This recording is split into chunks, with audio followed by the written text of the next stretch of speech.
지금부터 2022년 3월 13일 주일 새벽 예배를 시작하겠습니다. 사도신경으로 우리의 신앙을 고백합니다.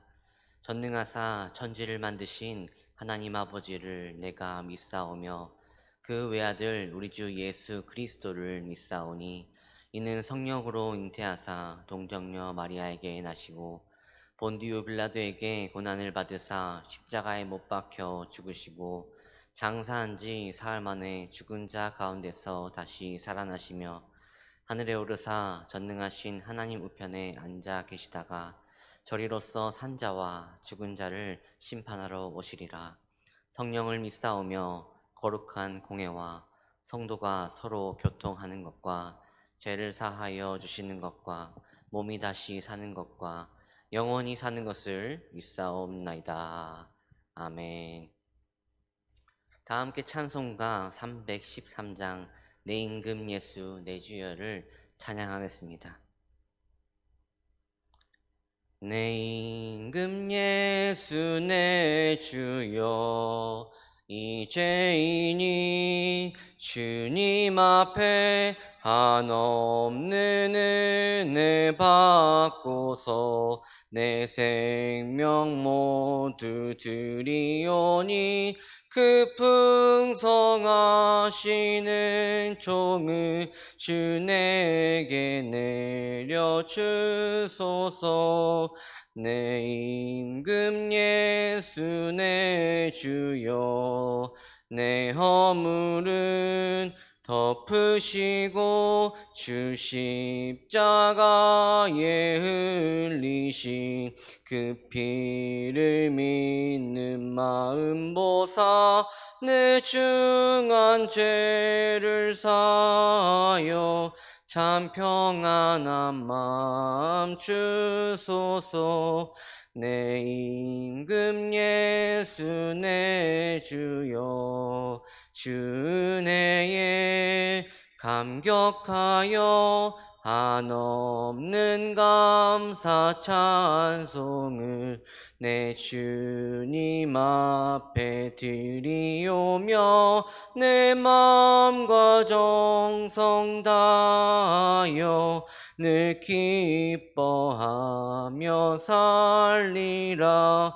내 임금 예수 내 주여 이 마음과 이 천한 몸 그 몸의 피로 값주고 주 친히 사신 것이오니 나 이제 사나 죽으나 주 뜻만 따라 살리라. 오늘 우리에게 주시는 하나님의 말씀은 누가복음 20장 41절에서 47절까지의 말씀입니다. 신약성경 131면입니다. 누가복음 20장 41절에서 47절까지의 말씀을 함께 한 절씩 교독하여 읽겠습니다. 예수께서 그들에게 이르시되 사람들이 어찌하여 그리스도를 다윗의 자손이라 하느냐. 시편의 다윗이 친히 말하였으되 주께서 내 주께 이르시되 내가 내 원수를 내 발등상으로 삼을 때까지 내 우편에 앉았으라 하셨도다 하였느니라. 그런즉 다윗이 그리스도를 주라 칭하였으니 어찌 그의 자손이 되겠느냐 하시니라. 모든 백성이 들을 때에 예수께서 그 제자들에게 이르시되 긴 옷을 입고 다니는 것을 원하며 시장에서 문안받는 것과 회당의 높은 자리와 잔치의 윗자리를 좋아하는 서기관들을 삼가라. 함께 읽겠습니다.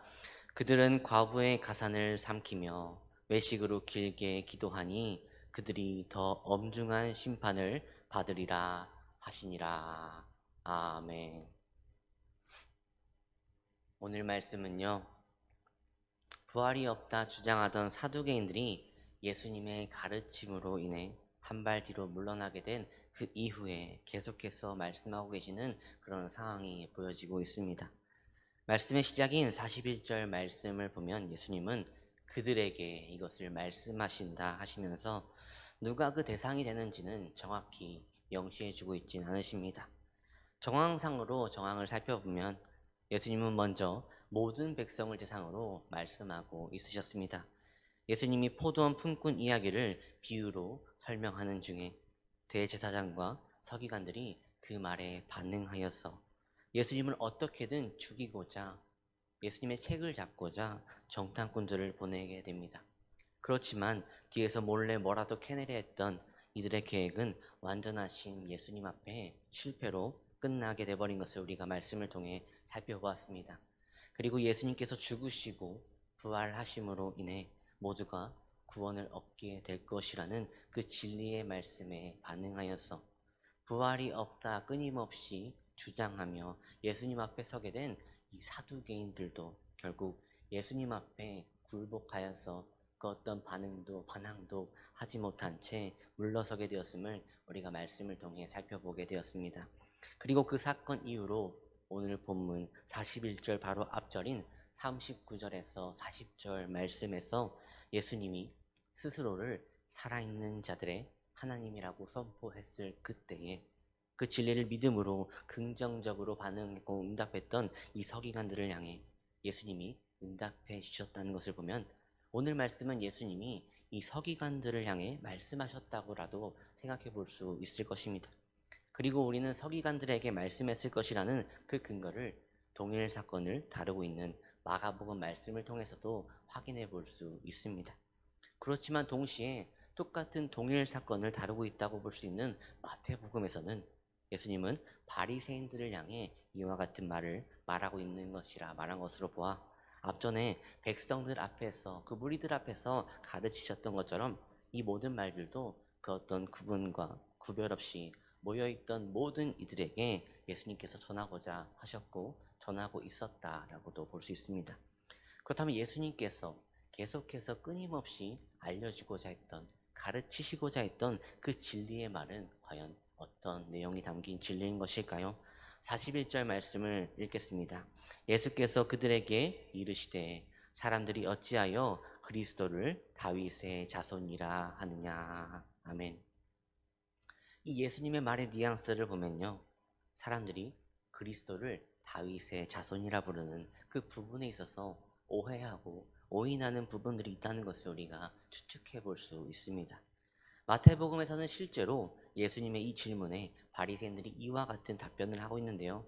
마태복음 22장 42절 말씀을 제가 읽겠습니다. 너희는 그리스도에 대하여 어떻게 생각하느냐? 누구의 자손이냐? 대답하되 다윗의 자손이니이다. 아멘. 말씀에 보면 예수님은 바리새인에게 그리스도가 누구의 자손이냐 물었고 그 대답은 다윗의 자손이라는 대답이었습니다. 그런데 이 답변이 틀린 답이라고 볼 수 있을까요? 그렇지가 않습니다. 예수님은 인간의 육신을 입고 오신 한 명의 인간으로 태어나게 된 그 족보를 따라 올라가 보게 되면 예수님은 다윗의 자손으로부터 나왔음을 우리가 확인해 볼 수 있습니다. 예수님이 다윗의 자손이라는 사실은 명백한 진실이자 진리라는 것입니다. 그렇다면 도대체 어떤 부분이 이들이 오인하면서 잘못 믿고 있었던 부분이라고 볼 수 있을까요? 오늘 본문 44절 말씀이 이와 같은 문제를 다뤄주고 있는데요. 함께 읽겠습니다. 시작. 그런즉 다윗이 그리스도를 주라 칭하였으니 어찌 그의 자손이 되겠느냐 하시니라. 아멘. 당시 유대인들은 구약 성경의 말씀을 통해 다윗의 후손으로 메시아가 이 땅 가운데 오실 것이라는 그 진리는 믿고 있었습니다. 그렇지만 이들의 편협하고 좁은 사고와 생각으로는 시편 말씀에서 다윗이 메시아로 오실 그리스도를 주라는 표현을 사용하면서 높여 부르는 이 표현을 사용한 것이 잘못된 것이라 오인할 수밖에 없었던 것입니다.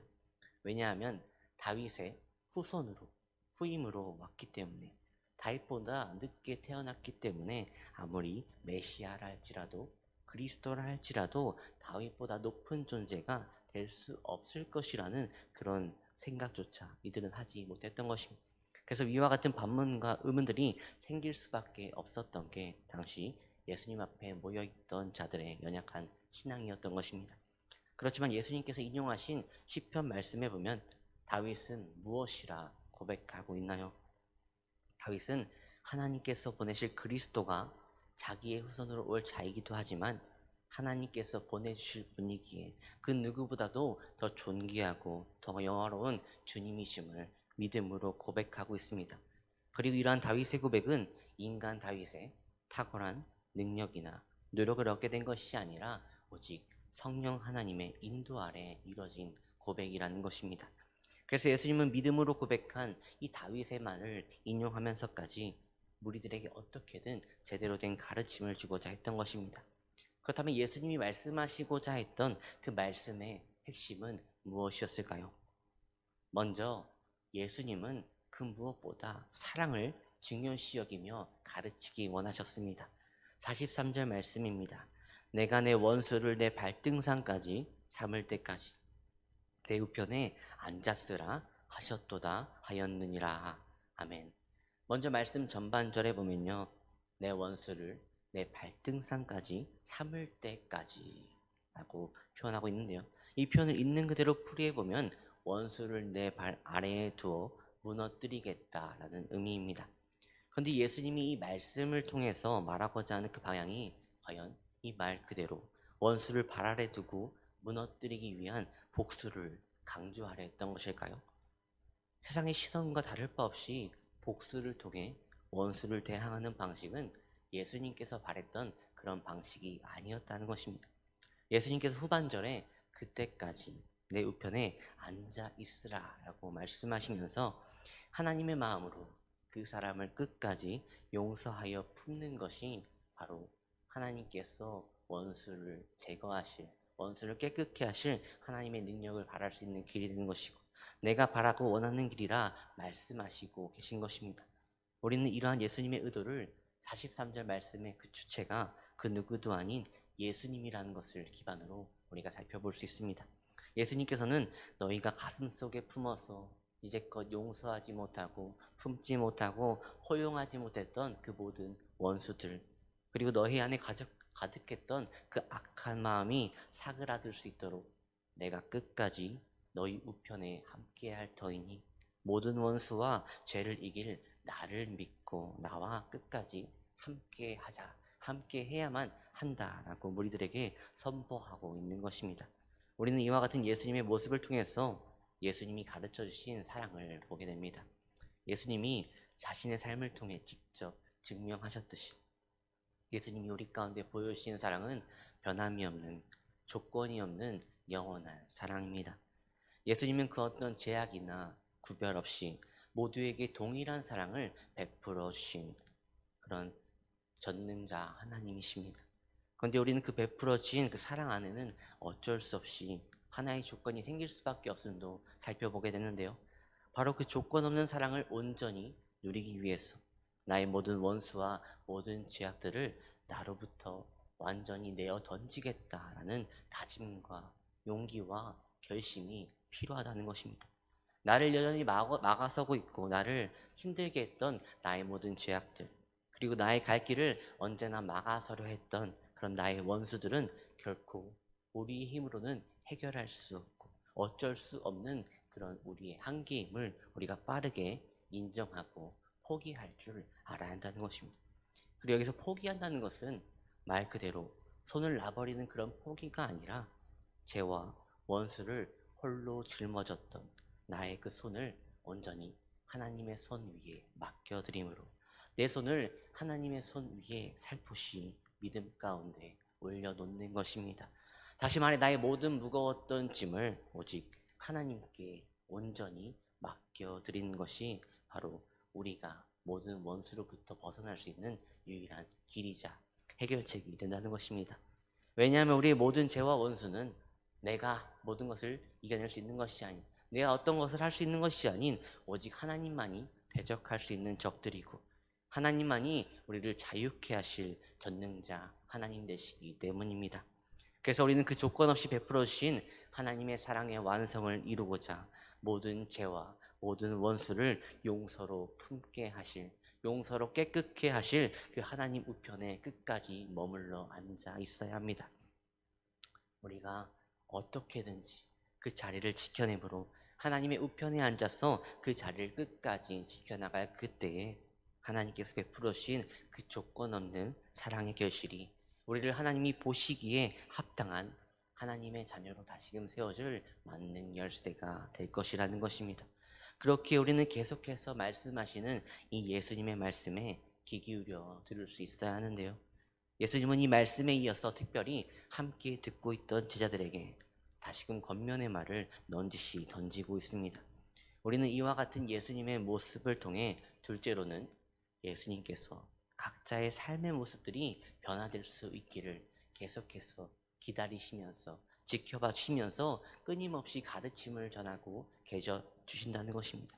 46절 말씀을 제가 읽겠습니다. 긴 옷을 입고 다니는 것을 원하며 시장에서 문안받는 것과 회당의 높은 자리와 잔치의 윗자리를 좋아하는 서기관들을 삼가라. 아멘. 여기서 말씀의 긴 옷은요, 화려한 외투를 상징하는 그런 표현입니다. 당시 옷자락의 길이는 건의와 거룩함을 드러낸다는 위선이 팽배했던 시기였던 것으로 보아서 예수님은 겸손한 척만하며 자기를 자랑하고자 하는 이들을 꼭 잡아 꼭 집어 비판하고 있는 모습을 보여주고 있습니다. 그리고 시장에서 문안받는 것도 이와 같은 위선적인 행위들로 보았고, 회당과 잔치의 높은 자리만을 고집하는 것도 잘못된 인식 안에 자리 잡혀 있던 그들의 교만한 행위임을 꼭 집어 강조하시면서 그와 같은 모습을 보여주는 서기관들을 삼가고 서기관들을 멀리하라 라고 강력하게 당부하며 말하고 있습니다. 여기서 삼가라는 것, 이것은 앞전에도 말씀드렸듯이 거리를 두고 멀리하라 라는 표현인데요. 이런 서기관과 같은 죄인들의 행태를 다음 절에 더 세세히 묘사해주고 있습니다. 47절 말씀입니다.